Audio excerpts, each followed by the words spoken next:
ইউনূস শাহীর ক্ষমতা দখলের পর ভারতীয়দের অবস্থান, আমি যা বুঝলাম যে একটা বড় হাতির পাশে যদি একটা কুকুর এসে ঘেউ ঘেউ করে, যে ওই হাতির পাত্তা দেয় না, দূর, এরকম আর কি। মানে আমি আমার আগের বাংলাদেশ বলছি না, বর্তমান বাংলাদেশকে তারা ওইভাবেই দেখেন, একের পর এক হুমকি ধমকি। এই হাবা আবদুল্লাহ, এই সলিমুল্লাহ, এই কলিমুল্লাহ, কলকাতা দখল করে ফেলবে, এই করবে, অনেক ধরনের কথাবার্তা, তারা কিন্তু চুপ, কোনো ধরনের ইয়ে।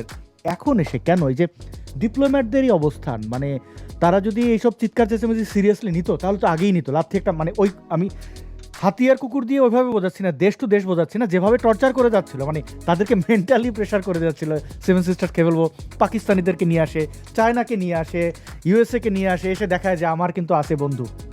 ভারত চুপচাপ ছিল। এখন নিশ্চয়ই কিছু ঘটেছে, আপনি একটু গভীরে যাবেন, মানে ডিপ্লোম্যাটরা কেন থ্রেট ফিল করছেন, তাদের পরিবার সন্তানদেরকে পাঠিয়ে দিচ্ছেন, এবং এটা মধ্যরাতে, বাংলাদেশে নজিরবিহীন তো এটা। আমার কাছে যেটা মনে হয় যে এইখানে ডিপ্লোম্যাটরা থ্রেট ফিল করার কতটুকু কি করেছে এটা তো আমরা এখন পর্যন্ত কোনো ডকুমেন্টারি কিছু দেখি না, কিন্তু যেটা হচ্ছে ভারত পলিসি হিসেবে যদি এটা নিয়ে থাকে, সেই পলিসিটা নেওয়ার কতগুলি কারণ আছে। সে তো একটা দীর্ঘ সময় ধরে আপনি তাকে পোক করতেছেন, খোঁচাচ্ছেন, হুম, হুম। আপনি খোঁচাচ্ছেন। সর্বশেষ যেটা হয়েছে বাংলাদেশের সাথে পাকিস্তানের সাথে গড়াগড়ি নিয়ে কিন্তু সর্বশেষ সমস্যাটা হয় নাই। সর্বশেষ সমস্যাটা হয়েছে কিন্তু এই যে ক্রিকেট নিয়ে আমাদের আসিফ নজরুল ষাঁড়ের এই কথাবার্তা, স্যার সাহেবের মানে অ্যাগ্রেসিভের চূড়ান্ত। এখন আসিফ নজরুল আছে কি উত্তর দেবেন আমি জানি না। আরেকটা ঘটনা, বড় ঘটনা, আপনি গভীরে যেতে বলছেন, আরেকটা ঘটনা আছে যে ঘটনাটা বাংলাদেশের সবাই ওভারলুক করেছে। এটা কি জানেন? এটা হলো, আপনি কয়দিন 2 দিন আগে খুব সম্ভবত পরিবেশ উপদেষ্টা রেজওয়ানা হাসান তিস্তার ওখানে গিয়ে বলছেন যে তিস্তার ওখানে গিয়েছিলেন এবং সেখানে উনি একটা বক্তৃতা দিয়েছিলেন। বক্তৃতা বলছেন যে আমরা সব কিছু অলমোস্ট ফাইনাল, এখন চীন যখনই রাজি হবে তখনই আমরা তিস্তা প্রকল্পের কাজ শুরু করছি, চীন যখনই চাইবে তখনই তিস্তা প্রকল্পের কাজ শুরু করে দেবে। মানে ওনারা কাজ দিয়ে দিচ্ছেন চীনকে। এটা তো একটা বড় বিষয় চায়নার জন্য, কারণ চায়নার সাথে এগ্রিমেন্ট ছিল আগের সরকারের যে এই তিস্তা প্রকল্পের কাজটা চায়না করবে। ওকে, আপনি শিফট করেছেন সেটা, কিন্তু চায়না যেটা থ্রেটেন ফিল করছে সেটা হলো এই তিস্তা প্রকল্পটা হলো তাদের সেভেন সিস্টারের আশেপাশে, এই সরি চিকেন নেটের আশেপাশের ওই এলাকাতে। এখন ওই এলাকাতে যে আপনি জানেন যে কূটনীতিকরা কোথাও যদি বেড়াতে যেতে হয়, কূটনীতিকরা যদি কোথাও যেতে হয় তার স্টেশনের বাইরে, তখন কিন্তু বাংলাদেশ সরকারের স্বরাষ্ট্র মন্ত্রণালয়ের, পররাষ্ট্র মন্ত্রণালয় থেকে তারা কিন্তু এনওসি নেয়। যেমন ধর কেউ যদি চিটাগং সমুদ্র সৈকতে যাবে, সে কিন্তু একটা আগাম এনওসি দিয়ে রাখবে। সে কোথাও যে চাইলে আগাম এনওসি নেবে, কারণ এটার সাথে কি জড়িত। প্রথমত হলো আমরা তাকে আমাদের ওই এলাকায় যেতে দেব কি না। এক, এটা অনেকে মনে করে যে না এটা তার নিরাপত্তার বিষয়, এগুলো কিন্তু হালকা কথাবার্তা। ওই কূটনীতিবিদের সিকিউরিটি তো আছেই, কিন্তু ব্যাপারটা হলো আমরা ওই কূটনীতিবিদকে ওই জায়গায় নিতে দেব কিনা, ওই জায়গায় যেতে দেব কিনা, ওই এলাকা দেখতে দেব কিনা। আপনি খেয়াল করে দেখেন, যেটাকে তারা রেস্ট্রিক্টেড জোন মনে করে, যে ভারত মনে করে যে এই সেভেন সিস্টার এলাকাটা, চায়নাই তো একমাত্র সেভেন সিস্টারের জন্য সবচেয়ে হুমকি। তো চায়না তো ওখান থেকে অনেক দূর পর্যন্ত আসতে পারে না, কিন্তু চায়নার অ্যাম্বাসাডার রেজওয়ানা হাসানের সাথে ওই এলাকা ভ্রমণ করেছে, এবং সেটার পরে ভারতীয় পররাষ্ট্র মন্ত্রণালয় বাংলাদেশ পররাষ্ট্র মন্ত্রণালয়ের কাছে জিনিসটা জানতে চাইছে যে উনি কি করে এই আমাদের চিকেন নেকের কাছাকাছি যায়, সেটা কোনো উত্তর দেয়নি। রিয়াকশন কিন্তু সেখানে যদি গভীরে যান আর কি, রিয়াকশনটা কিন্তু আরো অনেক গভীরে চলে গেছে, যে আপনি সে যাকে তার ওই এলাকার জন্য শত্রু মনে করছে, ওই যে চিকেন নেকের জন্য সে তো চীনকেই শত্রু মনে করে। আর তো বাংলাদেশ চিকেন নেক দখল করে কিছু করতে পারবে না। তো চিকেন নেক যদি কোনোভাবে যদি নিয়ন্ত্রণ যায়, চায়নার নিয়ন্ত্রণে যাওয়া মানে হলো ভারত দ্বিখণ্ডিত হওয়া। ক্যান ইউ ইমাজিন কোন একটা দেশ এই রিস্ক নিবে এবং আরেকটা দেশ তার দেশের এরকম একটা ঘটনার সাথে জড়িত হয়ে প্রকাশ্যে তাদের হাইয়েস্ট কূটনীতিবিদ নিয়ে ওখানে ভিজিট করতেছে? এটাকে কূটনীতির ইয়েতে বলা হয়। এটা কিন্তু এক ধরনের গোয়েন্দা বৃত্তিও বটে, যে ওই অ্যাম্বাসেডার, চাইনিজ অ্যাম্বাসেডার ওই এলাকায় গিয়ে রেকি করে আসছে। এটা একটা গোয়েন্দা, আমি বুঝি না, আমাদের একা না তো, তার সাথে আরো তার সঙ্গী সাথীরা গেছে। সো গোয়েন্দা তো আছে।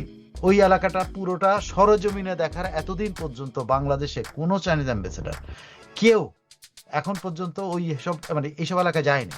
অথচ সেই এলাকায় কিন্তু যে রেস্ট্রিক্টেড মনে করে যে ভারত মনে করে এটা তার জন্য সবচেয়ে রিস্কি একটা জায়গা, সেখানে আপনি নিয়ে গেছেন কাকে? আমি কিন্তু এই ঘটনাটা শুধুমাত্র বলছি এই জন্য, যেটা ডিপে যদি আপনি যান, এটা অবশ্যই এই যে চাইনিজ অ্যাম্বাসেডারের তিস্তা প্রকল্প এলাকা ভ্রমণ শুধু না, ওই এলাকায় যে সবকিছু জায়গায় ঘোরাঘুরি করা, এবং আবার এটা ভারতকে খুবই ভাবিয়েছে। ভারত আর কি দিয়ে বাংলাদেশে করবে, হয়তো এইটা দিয়ে করেছে। দুইটা কারণে, একটা হলো নিরাপত্তা, কিন্তু এইটাও একটা কারণ। আমাদের সমস্যাটা কোথায়? মানে ইউনুসকে আমাদের বলতে আমার খারাপ লাগে, কিন্তু যেহেতু সে দখল করে হোক, যে কোনোভাবে হোক, ক্ষমতার তো তার দখলেই, সে মিয়ানমারকে করিডোর দিয়ে দেওয়ার চেষ্টা করে, তারপর ওয়াকার এসে হুমকি দেয় নো ব্লাডি করিডোর, তারপরে আবার এখন এই ভারতের এই জায়গাটাতে, মানে এই প্রক্সি ওয়ারের মধ্যে ঢোকার এত এত এত শরীরের মধ্যে এত জ্বলছে কেন?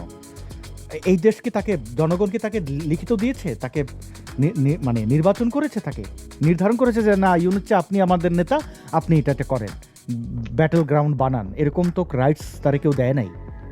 না, এটা কেউ কখনো দেয় না, কোন সরকারকে কোন জনগণ দিবে না যুদ্ধ করার জন্য। জনগণ চায় না কখনো যুদ্ধ করতে।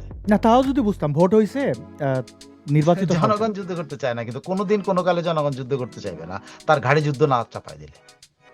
এই বাংলাদেশের জনগণ ভারতের সাথে যুদ্ধ করার জন্য প্রস্তুতি নিয়ে রাখছে, এটা অ্যাবসার্ড একটা কথাবার্তা, এটা হলো অ্যাক্টিভিস্টদের কথাবার্তা, তারা বলতেছে। কিন্তু বাংলাদেশের জনগণটা আপনি যুদ্ধ চাপায় না দেওয়া পর্যন্ত এই ধরনের কোনো যুদ্ধের কোনো সম্ভাবনা নেই। এখন এটা একমাত্র সম্ভব হলো ইউনুস যদি যুদ্ধ লাগায় দেয়, অথবা ভারত যদি আক্রমণ করে। তো সেটার কি সম্ভাবনা আছে? সেটার সম্ভাবনা আমি অবশ্য দেখি না এখন পর্যন্ত। বাংলাদেশের এত বড় সাহস হয়েছে, কারণ আরো কতগুলি ঘটনা আছে যেখানে মনে হয় যে বাংলাদেশের সেনাবাহিনী কিন্তু ইউনুসের এই পলিটিক্যাল পোলারাইজেশনের পক্ষে নেই। কারণ আপনি কয়দিন আগে দ্বিবেদীর যদি আপনি তাদের একটা প্রেস কনফারেন্স হয়, অ্যানুয়াল প্রেস কনফারেন্স, মিলিটারি ডেতে, ইয়েস, হ্যাঁ, তো সেখানে প্রেস কনফারেন্সে উনি কিন্তু একটা প্রশ্নের উত্তরে কিন্তু উনি অনেকগুলো ডিটেল কথাবার্তা বলেছেন। সেই ডিটেল কথাবার্তাগুলোর মধ্যে আছে, তিনি বলেছেন যে বাংলাদেশ আমাদের জন্য কোনো ফ্রন্ট নয়। মানে কি, ওরা যেরকম পাকিস্তানকে একটা ফ্রন্ট মনে করে, চীনকে একটা ফ্রন্ট মনে করে, কিন্তু বাংলাদেশ আফগানিস্তানকে একটা ফ্রন্ট মনে করে, বাংলাদেশকে এখন পর্যন্ত তার ফ্রন্ট মনে করে না। মানে ডিপ্লোমেসি যে পর্যায়ে গেছে, উত্তপ্ত অবস্থা, মনে হয় একেবারে পারদের আমাদের থার্মোমিটারটা ফেটে যাবে এরকম অবস্থা ডিপ্লোমেসিটা। কিন্তু মিলিটারিলি আপনি খেয়াল করে দেখেন যে দ্বিবেদীর যে বক্তব্য, একেবারে পারদটা নিচে নামানো। উনি বলছেন ওদেরকে আমরা ফ্রন্ট মনে করি না, এক। দুই নম্বর, উনি বলছেন যে এই সরকার কি কতদিনের জন্য আসছে, সে কি দীর্ঘমেয়াদী পলিসি নিতে পারে, আর দীর্ঘমেয়াদী পলিসি সে নিলে কি থাকবে নাকি, সে অলমোস্ট উড়াই দিচ্ছে। এখানে উনি বলতে পারেন আগুনের মধ্যে পানি ঢেলে দিচ্ছেন, ঘি ঢালেন নাই। তিন নম্বর, উনি সিরিয়াস কথাটা বলছেন। এগুলো কিন্তু কথা, একটা পলিটিক্যাল মতো, মানে আমরা বাংলাদেশকে ভালো দেখতে চাই, বাংলাদেশ বড় দেখতে চাই, বাংলাদেশকে আমরা শত্রু মনে করি না, এগুলো কিন্তু পলিটিক্যাল টাইপের কথাবার্তা। কিন্তু সিরিয়াস কথা যেটা বলেছে, সেটাও উনি বলেছেন যে কার সাথে কি হোক না হোক, আমাদের সাথে কিন্তু আমাদের কাউন্টার পার্টদের যোগাযোগ আছে। এবং উনি বলছেন ওনার সাথে কিছুদিন আগেও উনি বাংলাদেশ সেনাবাহিনীর প্রধানের সাথে কথা বলেছেন, এবং বাংলাদেশ সেনাবাহিনীর প্রধান তার সাথে কথা বলেন। তিনি বলছেন নৌবাহিনী প্রধানের সাথে কথা বলে, দুই পক্ষই কথা বলে। বিমান বাহিনী প্রধান, আমি এটা কোনোদিন শুনি নাই, বাংলাদেশের নৌবাহিনী প্রধান ভারতের নৌবাহিনী প্রধান কথা বলে, বাংলাদেশের বিমান বাহিনী প্রধান টেলিফোন, তারা যায়, বেড়াতে যায়, অনেক কিছু। কিন্তু এটা সিগনিফিকেন্ট হোয়াট হলো, এই দ্বিবেদী একটা জিনিস আমাদের চোখের সামনে এনে দিয়েছে, there is a difference between Yunus and the military regime কিন্তু যুদ্ধ চায় না। ইউনুসরা যতই হল্লা চিল্লা করুক, এটাই দ্বিবেদী এই মেসেজটা দিতে চেয়েছেন যে বাংলাদেশের সাথে মিলিটারিলি তারা কোনো কিছু করবে, কিন্তু যদি বাংলাদেশ কিছু করে তখন কি করবে। আচ্ছা, এই যেখানে একজন কমেন্ট করেছেন যে মিলিটারি যদি এসব না চায় তাহলে তারা এগুলো থামাচ্ছে না কেন, মিলিটারি ভারতের সাথে কোঅপারেট করছে কেন, মাইটটা তার পিঠে পড়বে এই জন্য, মারামারি করতে চায় না। আরে বাংলাদেশের মিলিটারি কি যুদ্ধের জন্য প্রস্তুত নাকি? আপনি বাংলাদেশ মিলিটারির লোকজনের সাথে কথা বলে দেবেন, they don't have any capacity to fight. তারা হলো কিভাবে শান্তি বাহিনীতে বিশ্ব শান্তি বাহিনী আছে, ওইটাতে যাবে, টাকা কামাই করবে, এটা হলো তাদের একমাত্র এক এবং অভিন্ন। প্রত্যেকটা সদস্যের মধ্যে কবে আমি যেতে পারবো, এক এবং অভিন্ন। যদি 2 লাখ সৈন্য থাকে, 2 লাখ সৈন্যের ভিতরে এইটা আছে যে আমি কবে একবার পিছিয়ে যেতে পারবো, এইটা। কিন্তু তাদের মাথার মধ্যে নাই। বলা হয় যে আমাদেরকে শেখানো হয়েছে যুদ্ধ করার জন্য, তারাও প্রস্তুতি নেয়, প্রতি বছর ট্রেনিং করে। কিন্তু আমাদের দেশের আপনি খেয়াল করে দেখেন, এই পর্যন্ত এই পর্যন্ত রিয়েল অর্থে যেখানে তারা তাদের রিয়েল ট্রেনিং হইতে পারত, মায়ানমারের সাথে একটা স্কিরমিশে তো জড়াইতে পারত, জড়াইছে। ভারত তো পরের ব্যাপারে ভাই। মায়ানমার এত বড় একটা সীমান্তে যেখানে সারাক্ষণ ইরিটেট করতেছে আমাদেরকে, এত বড় একটা সীমান্ত যেখানে নন স্টেট অ্যাক্টররা দখল করে বসে আছে। এটা মায়ানমারের সাথে যুদ্ধ হতো না, কিন্তু বাংলাদেশ আর্মি কিন্তু এখানে একটা টেস্ট করতে পারতো আমার বাহিনীটা যুদ্ধ করতে পারে কিনা। টেস্ট কেস হতে পারে না, আমরা তো মহড়া করে না।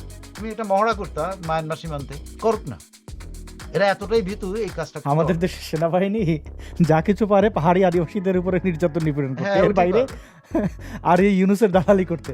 অবশ্য তারা ভারতের সেনাবাহিনী, আমি কয়েকজন মেজরের সাথে একটা মহড়া এই পর্যন্ত, একটা মহড়া ভাই, একটা আপনার ভারতের সাথে অনেক বিষয়ে আমার দ্বিমত হবে, ভারতের সাথে নাই লাগতে পারতাম, কিন্তু আমরা তো ভাবি মায়ানমার চেয়ে আমাদের সেনাবাহিনী অনেক শক্তিশালী।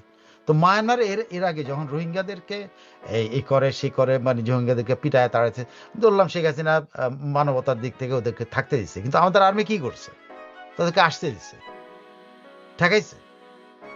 আরাকান আর্মি যখন পুরো জায়গাটা দখল, এখনো পর্যন্ত আপনি দুই দিন আগেও আপনি পত্রিকা পায় এই নিউজগুলো আসে না।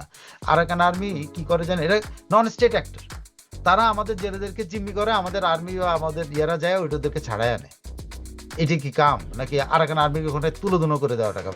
যদি যুদ্ধের শক্তি থাকতো আমাদের সেনাবাহিনীর, এটা তো করতে একটা মহড়া, একটা শক্তি। আমরা পরীক্ষা এত মেডেল লাগাই, দেখেন এই মাত্রা, এই যে এখান থেকে এখান পর্যন্ত আমেরিকানদের মেডেল দেখলে আমার ভালো লাগে, কারণ কি জানেন? তারা কোনো না কোনো ওয়ারে যায়, কোনো না কোনো ওয়ারে তাদের সৈন্যরা পার্টিসিপেট করতেছে।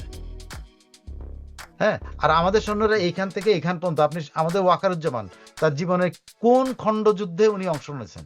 যুদ্ধ পরের ব্যাপার, যে এতগুলি মেডেল পকেটের মধ্যে ঢুকায় রাখেন। এই মেডেলগুলো কি কারণে দেয় আমি তো বুঝি না, এই মেডেলগুলো কেন দেয়? আমাদের পুলিশ বাহিনীরও দেখবেন এখান থেকে এখান পর্যন্ত মেডেল আর মেডেল, মেডেল আর মেডেল, সাকসেস আর সাকসেস। কি সাকসেস এটা আমরা বুঝি না, মেডেল আর মেডেল পাইতে থাকে। সব যুদ্ধের মেডেল কিন্তু কোনটা বীরুত্তম, কোনটা বীর বিক্রম, কি কি সব ওরা যা মন চায় তারা তাদেরকে দিয়ে দেয়। বীর বিক্রমের বা বীরুত্তমের বা এইসবের, বীরুত্তম আর দেয় কিন্তু জানেন, বীর বিক্রম বা এইসব দেয় কিসের জন্য জানেন? ওই পাহাড়ি মারার জন্য। এই মেডেলগুলো কিন্তু পাহাড়ি মারার জন্য, পাহাড়িদেরকে পিটানো, নিরস্ত্র মানুষের উপরে তারা তাদের ক্ষমতা দেয়। দুঃখজনক। এবং আমি শুনেছি যে ইসরায়েল এবং ভারতীয় মিলিটারি বাংলাদেশের মিলিটারির কাছে স্ট্যান্ডার্ড শেখার জন্য, যে আচ্ছা তারা কিভাবে অপারেশন করলো সেটা নিয়ে পড়াশোনা করে। তো এখন সেখানে তো মানে ভারতীয় মিলিটারিদের সাথে যুদ্ধ তো দূরের কথা, আমি জানি না এগুলো, মানে দুঃখ লাগে বাংলাদেশের অবস্থান দেখে। সাইফুল আমিন ভাই, এখন আরেকটা প্রসঙ্গে যেতে চাই। সেই প্রসঙ্গটি বুঝতেই পারছেন, শেখ হাসিনাকে কেন্দ্র করে অনেক জল্পনা কল্পনা হচ্ছে। আমরা ডাস্টবিন শফিককে দিয়ে শুরু করি, সে যে কত বড়, মানে তার পারিবারিক শিক্ষা কতটা নিচে সেটা তো আর বলার কিছু নাই। তাও আমরা একটু দেখি।